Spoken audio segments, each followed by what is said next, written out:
All right, so we're going to continue learning about logs, but we're not going to graph anything today. So the first thing we're going to do is rewrite this first equation. And I want to rewrite this in exponential form. So this little number, or letter in this case, is the base. So b to the n equals m. Okay, there are some conditions that you want to keep in mind. First of all, the base must always be greater than 0. Also, the base cannot equal 1. And then m, which is here or here, which is called the argument, must be greater than 0. So I just told you that m is called the argument. That's technically what it's called, but that just means the answer. B is the base, and n is the exponent.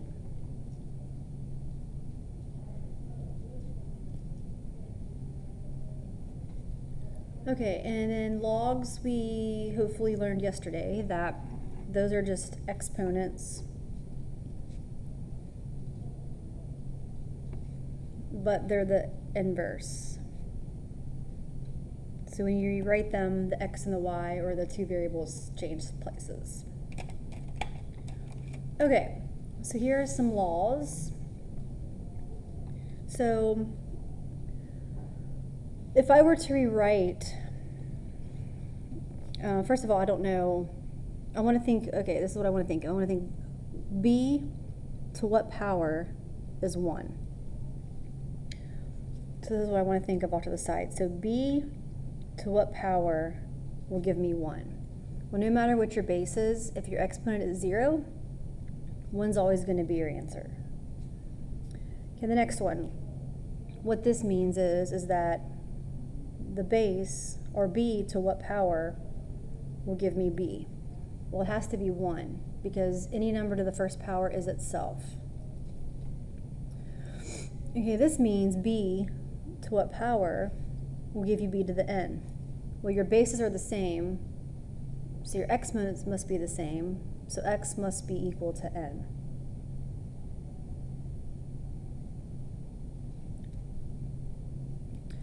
All right, 9 and 10, in order for these two to be the same, x must be equal to y. And for these two things to be equal, m must be equal to n. All right, this one, sometimes you can't solve logs just by looking at them, so you have to use your calculator. So to type something like this into your calculator, you would do log m divided by log b. And again, that would be in your calculator.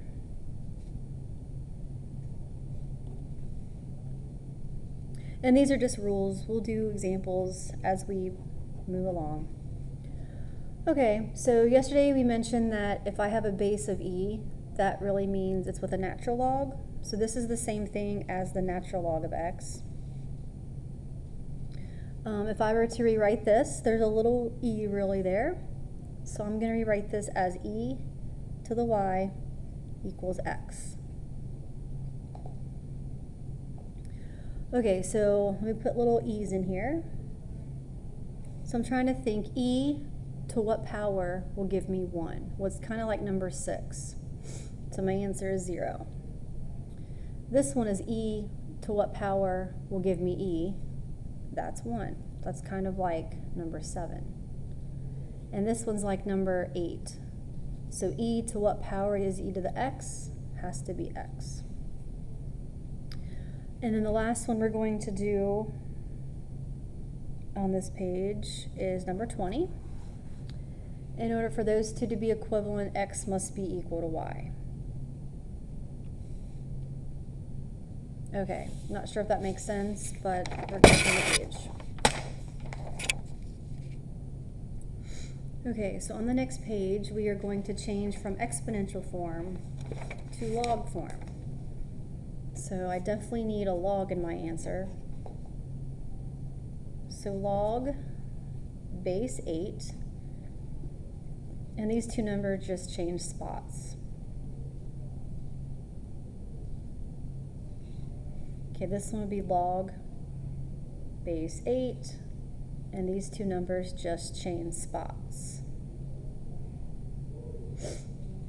Okay, 26 and 27 is the opposite. This time I want to go from log form to exponential form. So 9 would be my base, and these two numbers just change spots. So 9 to the 1/2 equals 3. This one, 5 is my base, and these two numbers just change spots. So if I have a log that doesn't have a base, the base is 10. So if you look down here in 29 and 30, there's really a 10 there. All right, so I am going to rewrite these in exponential form. However, it's not an equation. So I can make it an equation. I can just say that they're equal to x. I just don't know what x is. So I'm going to write this as 10 to the x equals 1,000. This one is going to be 10 to the x equals 1 over 100. Now I can go ahead and solve these if I want. So on this one, x is going to be 3.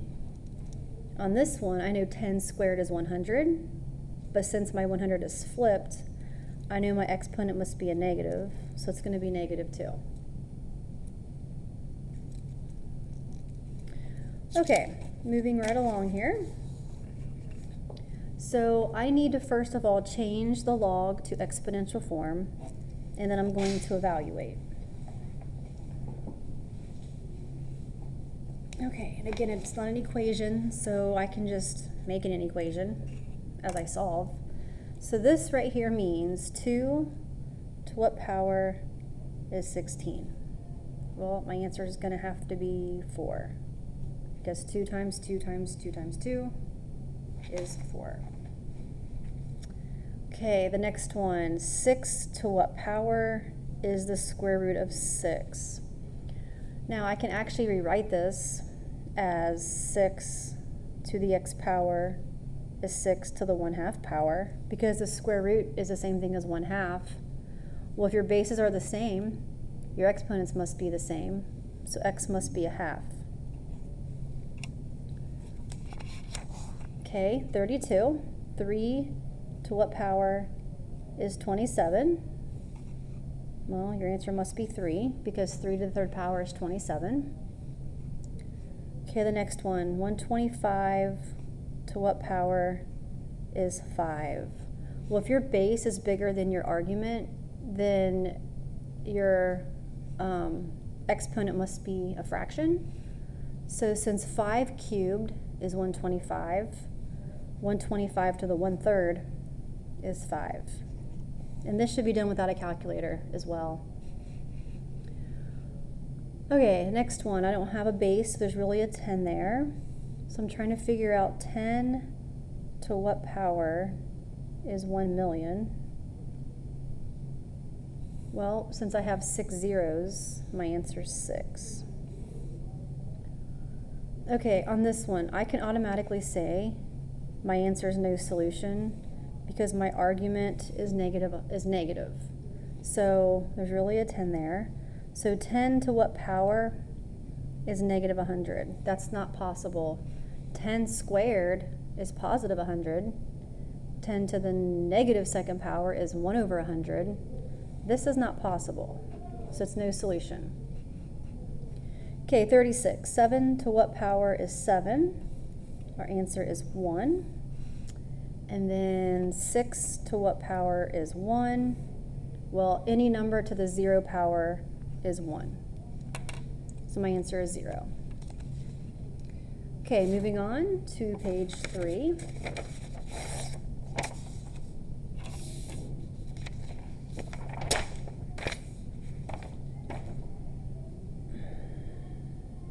All right, so it says to use a calculator to evaluate. So back on the first page, it was number 11. To solve something like this with a calculator, you would do log m divided by log b. So number 38, I'm going to do log 12 divided by log 3. Now that is not the same as log 4. Okay, so the log button is right here on your calculator. So log 12, close your parentheses, divided by log 3, you get 2.261. So that is your answer to that one. 2.261. Okay, I'm going to cross off 39. You just put that in your calculator. I think that's easy enough.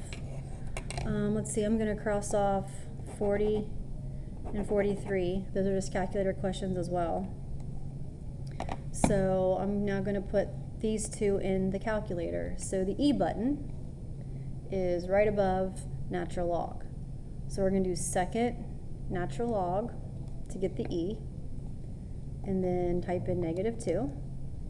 E to the negative second is 0.135. And then that fraction on 42 is 2/3, so we're going to do E to the 2/3. Now you might have to put 2/3 in parentheses. It depends on your calculator. You should get 1.947. If you don't get that, then you probably need to put parentheses around your fraction. Okay, so there's that. All right, now we're going to simplify each expression. So we have to remember our exponent rules back in chapter 4. So if my base is the same, and this is no calculator, doesn't say that, but it's no calculator, we're just simplifying. So my bases are the same, and then I'm just going to add my exponents. So that's all I have to do for that one.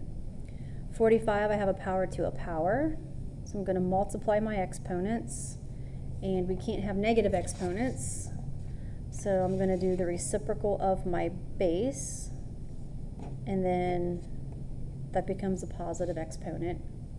Or I could write it as 1 over e to the 8th, because this would go in the bottom of a fraction. Either answer is totally fine.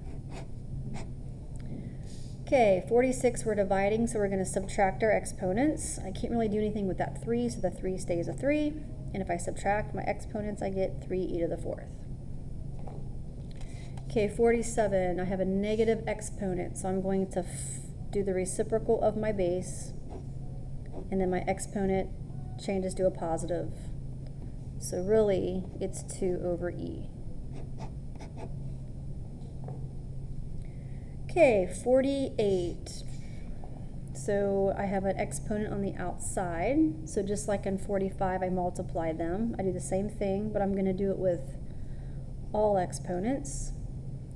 So it's going to be 4 squared e to the 6th. And that simplifies more to 16e to the 6th. And then finally, on the last one, I'm going to multiply the numbers, or the coefficients, but I add the exponents. So that's my answer to 49. Okay, so that is simplifying. Now let's move on to natural log. And I'm going to cross off 51 and 53 because they're similar to the ones before it. Okay, so I'm going to write number 50 in exponential form. So if you have a natural log, there's really an e there. So e becomes my base, and these two numbers just switch places. So 3.738 is the exponent, and 42 is the number that's by itself. Okay, 52. So now I'm going to change my exponential form to log form. But since my base is e, I want natural log. And then these two numbers switch places. And you can put the e there if you want, or you can leave it off. All right, moving on to the last page. We have word problems. So you're definitely going to need your calculator to do these problems. Okay, so it looks like here is my equation that I'm going to use. Okay, so Looks like this equation represents fish and wildlife since 1972. And it says T represents the year since 1972. So since T is with all the stuff, that means T's an X value. T's an X value, and S would be considered the Y value. So T stands for time and S stands for species. So I'm giving you years, so I'm giving you an X. Well, since 1972 is a starting year, I'm going to use that as 0. And then 1990 is going to be, how many years later would that be from 1972? That would be 18. So all I have to do is substitute into my equation now. So first I'm going to put 0 in there. So 119.6, and then there's E, it's second natural log. And then the exponent is 0.0917, and then my T becomes a 0. I'm going to put parentheses around that. So my answer is just 119.6. 119.6, and I'm going to label as species. That's my answer to part A. Okay, now I'm going to put 18. So all I have to do to get that equation back is second enter. And then I can just go up here and change my 0 to an 18. So 623.128 would be my answer to B.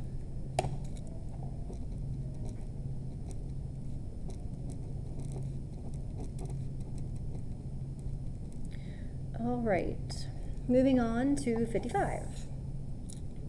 So here's my equation for this one. Looks like I have 3 variables. I have an A sub O, and a T. So this is representing how to calculate the area of a wound, which is pretty gross, but it is what it is. So A would be the area at the end. A sub O is the initial size. I totally spelled that wrong. Yes, initial size or initial area.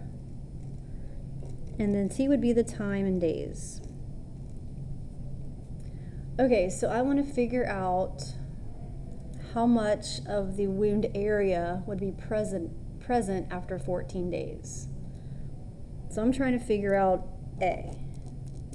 A sub O is the initial size, so 4. And then I have E. There is my exponent, and then T would be 14. All right, so I'm going to put that in my calculator. So 4 times E, and then negative 0.05 times 14. Now, if your calculator doesn't make an exponent like mine does, you'll have to put all of that in parentheses. So you get 1.986. 1.986, and my units would be area, centimeters squared. All right, and then the last one. Here is my equation. All right, so T would represent hours, and Y would be the number of units of the drug administered. Okay, so whenever it says initial number, that's always 0. What is initial number? Okay, so T is going to be 0. So at the beginning, how much did they give you? And this is going to be T equals 2. All right, so let's see, let me clear that out. So I have 80 minus 23 natural log 1 plus 0. I'm just going to type it in exactly how I see it and change the T to a 0. So we get 80. So 80 units will be my answer to A. Okay, now I'm going to put 2 in for T. So if I want my equation back, hit second enter, and then just arrow over and type in 2, and then hit enter. So 54.731 units would be left in your body after 2 hours. So obviously it's going to gradually decrease as time goes on. Okay, so when you do your homework for 5.3, some of it's calculator, some of it's not. So I think it's clearly labeled, so just pay attention to that.